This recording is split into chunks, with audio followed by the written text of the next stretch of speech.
The most horrific things in life can be a source of nourishment if you accept, I am responsible for the way I am right now. It is possible to transform the greatest adversity into a stepping stone for self-transformation if you take 100% responsibility for the way you are now. A brighter tomorrow is a possibility. But if you take no responsibility for the present, if you blame your parents, your friend, your husband, your wife, your colleagues for the way you are, you have forsaken your future even before it comes. You come into this world with nothing. You go empty-handed. The wealth of life lies only in how you have allowed its experiences to enrich you. Filth can blossom into the fragrance of a flower. Manure can transform itself into the sweetness of a mango. No adversity is an impediment if you are in a state of conscious response, no matter what the nature of the situation you are in. It can only enhance your experience of life if you allow it to. Resentment, anger, jealousy, pain, hurt and depression are poisons that you drink, but expect someone else to die. Life does not work like that. Most people take lifetimes to understand this simple truth. Now that we have established what responsibility is, it is time to look at what it is not. Let us start by clearing up a few fundamental misconceptions. For one, many believe that taking responsibility compromises their freedom. This seems to be logically true on a simplistic level. Existentially, it is completely off the mark.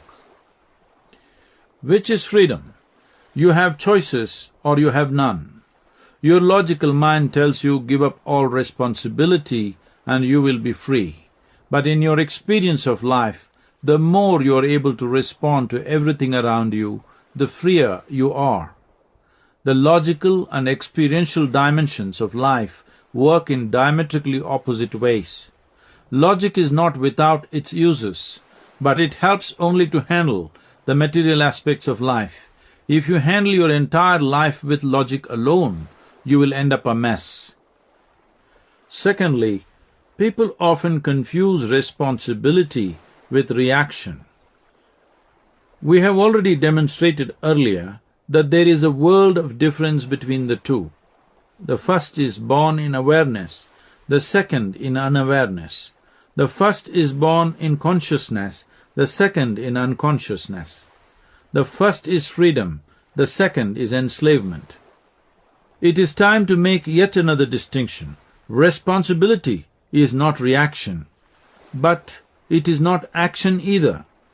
Responsibility and action belong to different dimensions. The ability to respond gives you the freedom to act. It also gives you the freedom not to act. It puts you in the driver's seat of your life. It empowers you to decide the nature and volume of action you want to undertake. Responsibility is not compulsive action. It offers you the whole choice of action. Can you act upon everything in the world today? No. But you can respond to everything in the world today. Action has to be judiciously performed, depending upon a careful analysis of resources, strength, capability, energy, situation. Your ability to act is always limited, but there are no limitations on your ability to respond. If you are willing, you can respond to just about everything. Just because you are responsible for your children, are you able to do everything for them? If you did everything for them, you would mess up their lives.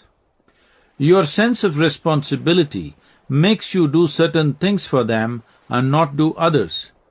So responsibility does not mean unbridled action, far from it. How, you may ask, are you responsible for the violence and injustice in the world? How are you responsible for the war and the bloodshed, the atrocities against the marginal and the underprivileged all over the world. Certainly you are not to blame for any of it, but the moment you become conscious of any of these events, you do respond either in concern, love, care, hate, anger, indignation, or even action.